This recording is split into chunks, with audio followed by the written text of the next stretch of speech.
Kekecewaan mendalam menyelimuti hati sejumlah wali siswa Taman Kanak-kanak Dharma Bakti Pagar Dewa, Bengkulu. Pasalnya, 11 orang anak mereka diduga dikucilkan dari acara perpisahan sekolah. Bahkan seragam mereka pun dibedakan. Insiden ini sontak memicu kemarahan para wali siswa, yang mempertanyakan alasan di balik perlakuan tersebut. Video yang merekam kemarahan wali siswa ini pun viral di media sosial usai diunggah oleh akun Facebook mamanya Kelvin Kayla pada Rabu, 11 Juni 2025, sekitar pukul 13 waktu Indonesia Barat. Video berdurasi 3 menit 42 detik tersebut dengan cepat menarik perhatian warganet.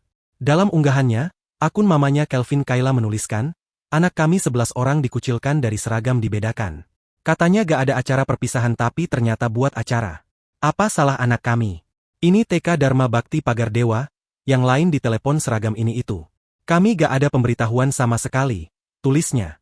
Dalam video tersebut menampilkan seorang wali siswa yang diduga merupakan salah satu ibu dari 11 anak yang dikucilkan, tiba-tiba mendatangi lokasi acara perpisahan yang ramai dipenuhi siswa-siswi TK dan sejumlah guru.